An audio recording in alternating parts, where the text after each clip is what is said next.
We got no sponsors. You're our sponsors. Thanks a million for selling this one out in 2 hours. We've got a encore tomorrow. It's sold out as well. All going super fast. We got 15 screenings over the next few days. Well, it's about 10 days of screenings until the 7th of May. We're screening most of the films here between Williamsburg, Nighthawk and Prospect Park. We're also screening the Roxy in Tribeca and in the Cinema Village.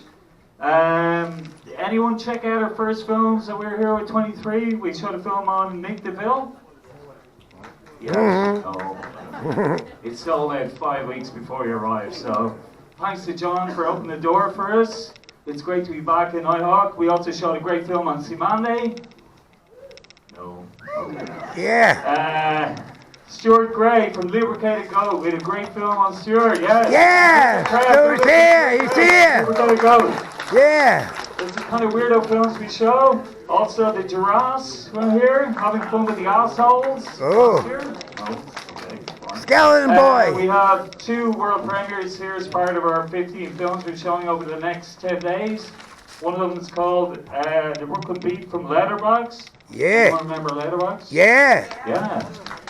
That was Brooklyn before it was cool. That's a world premiere and it's sold out, unfortunately. That's all my work. All the tickets for the remaining films can be got at rockandrollfestival.com or Nighthawks or the Roxy websites. We got a film on Big Mama Thornton. Anyone remember her? Yeah. Okay, on Sunday, this Sunday at the Roxy, there's about 20 tickets left for that. Anyone heard of Glenn Matlock? Yeah, so we got a brilliant film on Glenn, one of the only pistols that counts, really. That's happening tomorrow in Cinema Village at 8 p.m. and there's a handful of tickets left for that. And then, anyone into rave culture? Yeah. Yeah? Alright.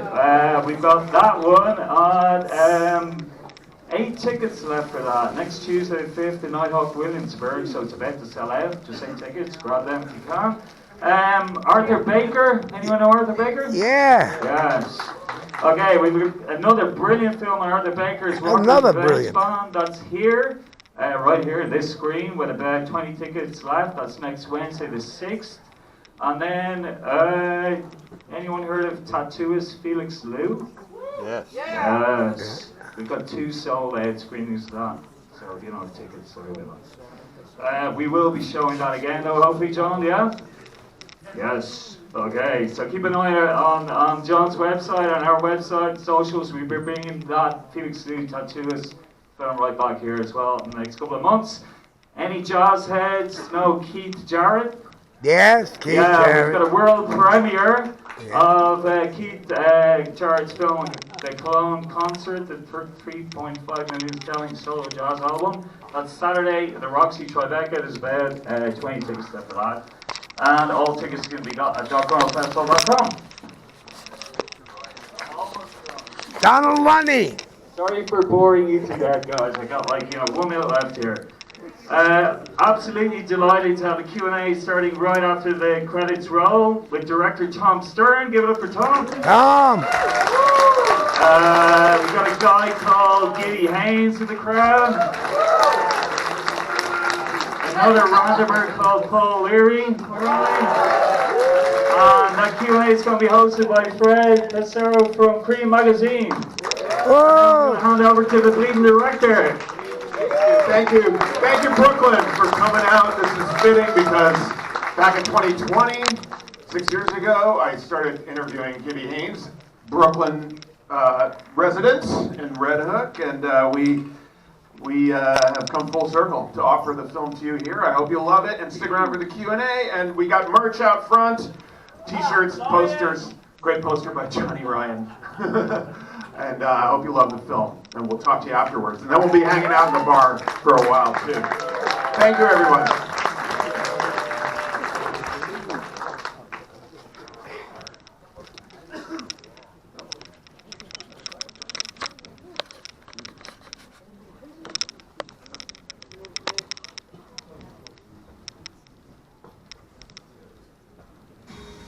Please welcome Butthole Surfer. Bringing the fucking chaos. Big Mama Thornton is the story of the birth of rock and roll. Let me just show you what I got. It was the best feeling in the world. Just that sense of community. What drives us crazy is that it almost never happened. This also really gets me in deep shit. Felix never did things halfway, whatever it was. Race, creed, color, religion, it's all gone. New York City was definitely the core of music and art. The coolest place in the world to be, it's always been the record store. Music was something other.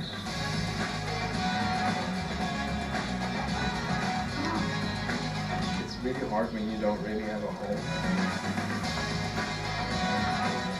I've always been going on that issue like a manifesto. So what comes next?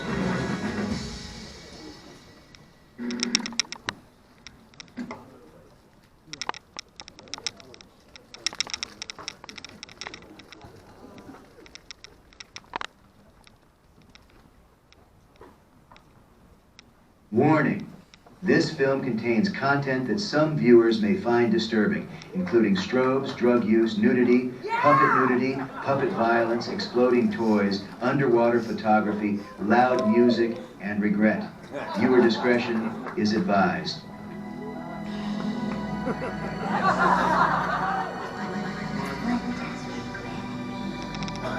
Well then, a funny thing about regret is...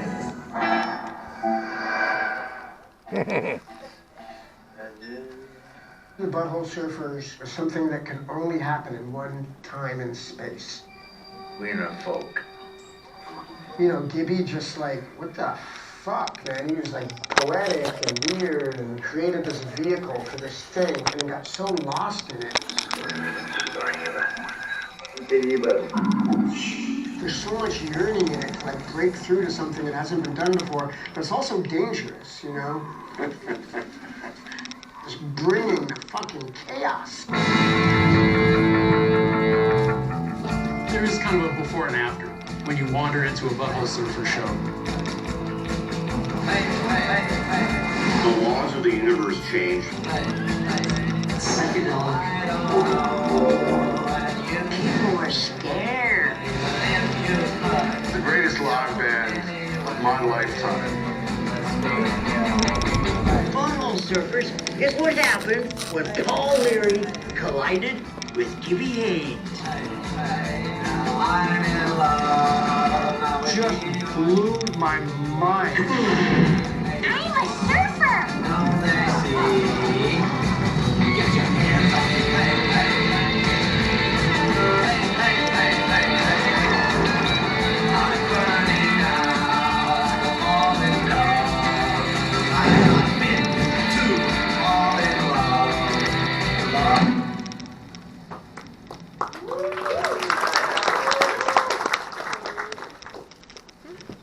Butthole surfers, you know, what mother wants their son to grow up to be the butthole surfers? Mr. Peppermint. Right now, I'm about as close to normal as I've ever been, and it feels pretty good. I'm an old man that looks like I should be working at the hardware store. Took you a long time to get normal. Yeah, a very long time.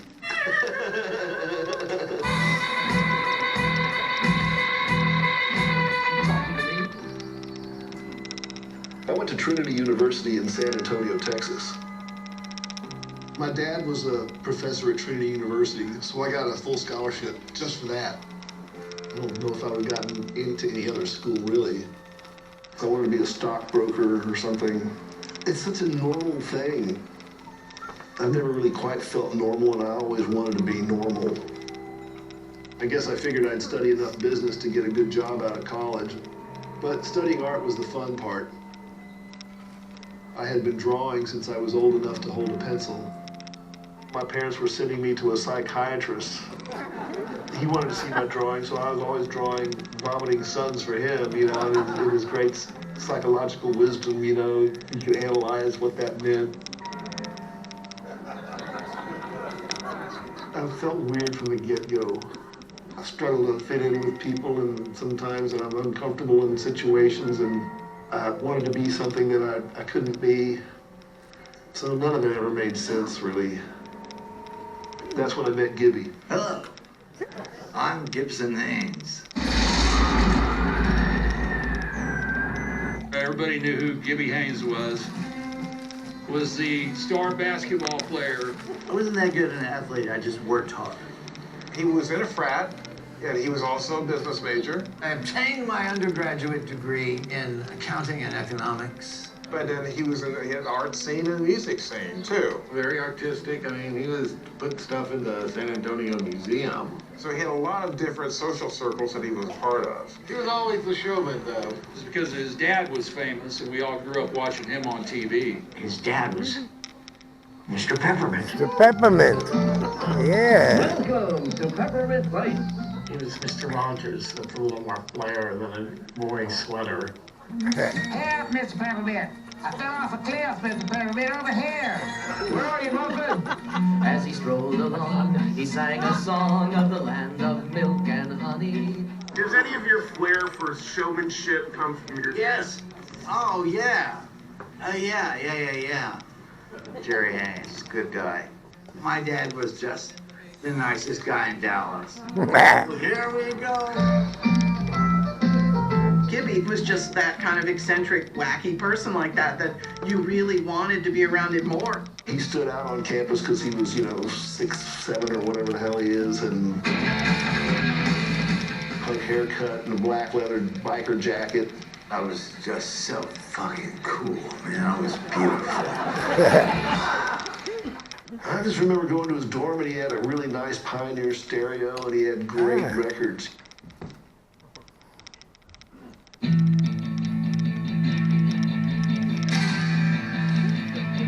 He helped turn me on to a lot of that cool music back in the day. Everything from the Ramones to Joy Division.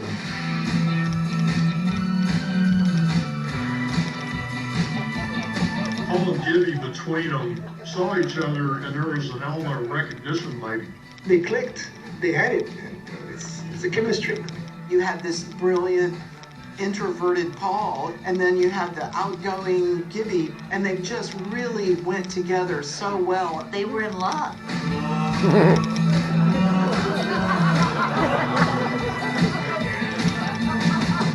That's how love is. It's a big one. We kind of got into abstract expressionism, Dada and all that stuff. Cel Duchamp. He's the original punk rocker. I just like his attitude. The Mona Lisa with a mustache and a goatee. Things that were just stupid being art. Sacrilegious. Sacrilegious, blasphemous, all you want. I was all about stupid ideas. So we started doing stuff, just weird stuff. Gibby and I were going to start a t-shirt company. We were selling Lee Harvey Oswald t-shirts and pillowcases and bed sheets. And then we did make a sort of a zine, Strange VD magazine.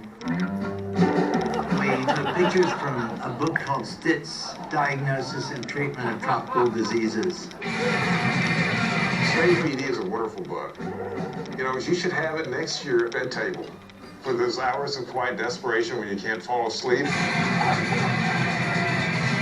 It was so much fun, man, those days, late 70s at Trinity. And I don't know how the band came together. It just somehow...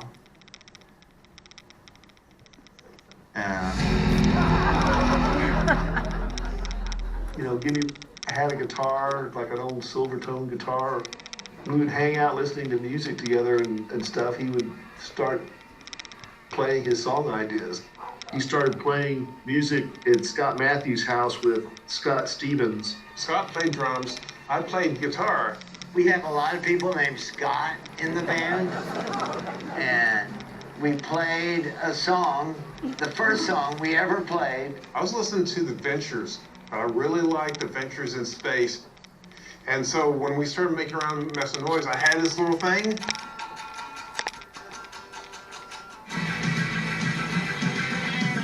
After the noise, there was a period of silence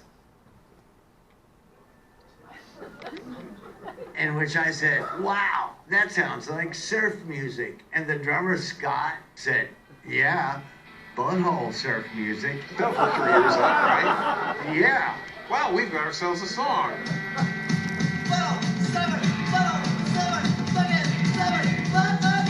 Butthole Surfer. It was 2 chords. It's real simple.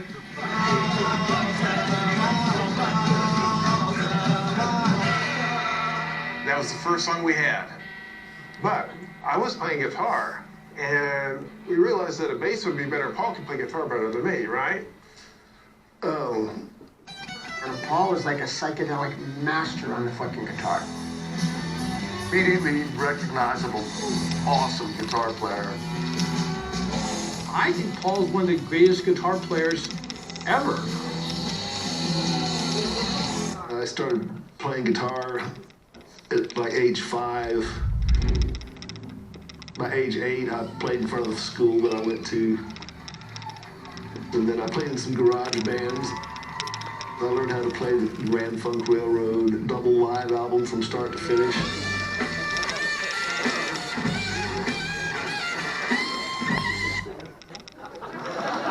Back then, it was like, it was fun to listen to music that you knew would irritate your mom, or...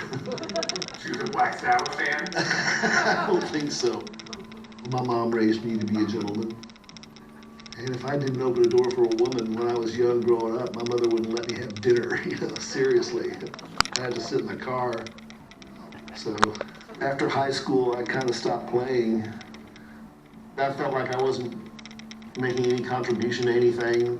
That it was kind of pointless, and I wasn't going to be a rock star, so why bother? So when Gibby invited me to come play with him, I was reluctant.